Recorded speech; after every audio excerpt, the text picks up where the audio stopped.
Good morning. ప్రభు యేసుక్రీస్తు వారి పరిశుద్ధ నామములో అందరికీ శుభాలు.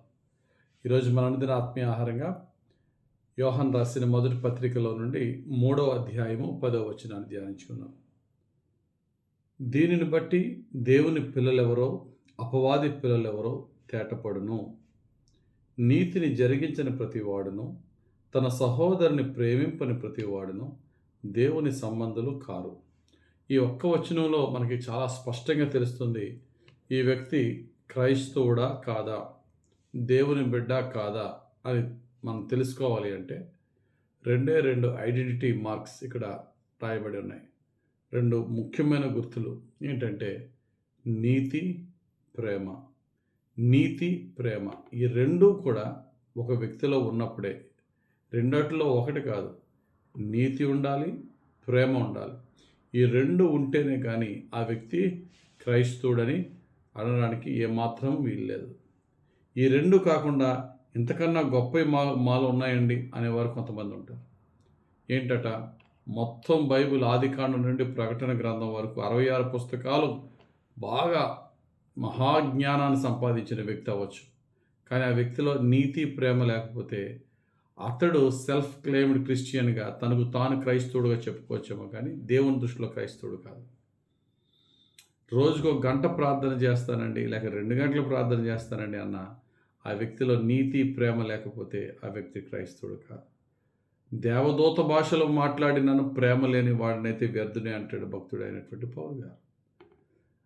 ఆ వ్యక్తి పాస్టర్ అయినా, బిషప్ అయినా, పోప్ అయినా, మరి ఏ టైటిల్స్ ఏమన్నా ఆ వ్యక్తిలో వ్యక్తిగత నీతి, యథార్థత, ప్రేమ కలిగిన జీవితం లేకపోతే దేవుని దృష్టిలో క్రైస్తవుడే కాదు. ఆ వ్యక్తికి కృపావరాలు, పరిశుద్ధాత్మ అభిషేకము కలిగి స్వస్థత వరం, అద్భుతాలు చేసే వరం ఉన్న నీతి, ప్రేమ లేకపోతే క్రైస్తవుడే కాదు. ఇది మాత్రం స్టాండింగ్ రూల్ అన్నమాట, థంబ్ రూల్. కాబట్టి నీతి, ప్రేమకి దేవుడు అంత ప్రాధాన్యత ఇచ్చాడు. యేసుక్రీస్తు ప్రభు కొండ మీద చేసిన ప్రసంగంలో ముఖ్యంగా ధన్యతలు, ఎవరో ధన్యజీవులు అని చెప్తూ, ఆత్మ విషయమై దీనులైన వారు ధన్యులు, పరలోక రాజ్యం వారిది, దుఃఖపడు వారు ధన్యులు, ఓదార్చబడుదురు, సాత్వికులు ధన్యులు, భూలోకమును స్వతంత్రించుకోదరని ఒక్కొక్క దానికి, దుఃఖపడే వారి గురించి ఒకసారి, సాత్వికుల గురించి ఒకసారి, లేక ఆత్మ విషయంలో దీనులైన వారి గురించి ఒకసారి, సమాధానపరచు వారి గురించి ఒకసారి రాస్తే, నీతిగా జీవించే వారి గురించి 2 సార్లు ధన్యులని రాశాడు యేసయ్య ఆయన చెప్పిన వాక్యాలు. ఒకటి, నీతి నిమిత్తము ఆకలి దప్పులు గల వారు ధన్యులు, వారు తృప్తిపరచబడుదురు.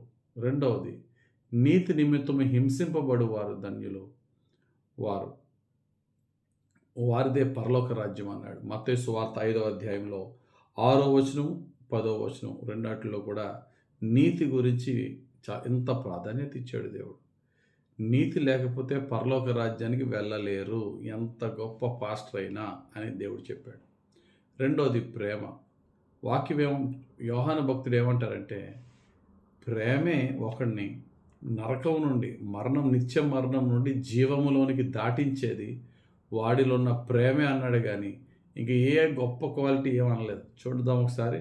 అదే యోహాను రాసిన మొదటి పత్రిక 3వ అధ్యాయం మనము 10 చదివాము. 14వ వచనం మనం చదివినట్లయితే, మనము సహోదరులను ప్రేమించుచున్నాము గనుక మరణములో నుండి జీవములోనికి దాటి ఉన్నామని ఎరుగుదము. ప్రేమ లేనివాడు మరణమందు నిలిచి ఉన్నాడు.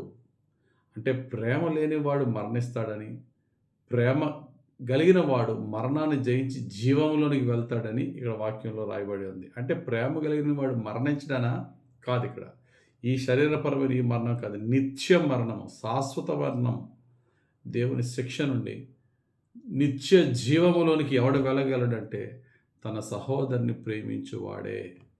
ప్రేమ మనలను నిత్య జీవమైన పరలోక రాజ్యానికి తీసుకువెళ్తుంది. ఇందాక మనం నీతి మనలను పరలోక రాజ్యానికి చేరుతుంది అన్నాడు. ఇక్కడ రెండవదిగా ప్రేమ మనలను నిత్య మరణము నుండి తప్పించి నిత్య జీవమైన పరలోక రాజ్యాన్ని తీసుకెళ్తుంది. ఇది ఏ ప్రేమ? ఇది ఐ లవ్ యూ అని చక్కగా నోటి మాటతో చెప్పే ప్రేమ కాదట. అదే అధ్యాయం 3వ అధ్యాయం ఇంకొంచెం క్రిందకి 17వ వచనం మనకు చూస్తే కనుక, ఈ లోకపు జీవనోపాధి గలవాడై ఉండి తన సహోదరునికి లేమి కలుగుట చూచియు అతని ఎడల ఎంత మాత్రమును కనికరము చూపని వాని యందు దేవుని ప్రేమ ఎలాగూ నిలుచును? నీకన్నీ ఉండి నీ సహోదరుడు లేమితో అల్లాడిపోతున్నప్పుడు ఆ వ్యక్తికి మాటలతో కాకుండా క్రియలతో నువ్వు చేయగలిగినది చేయకపోతే నీలో దేవుని ప్రేమ ఉన్నదని ఎలా చెప్పగలవు?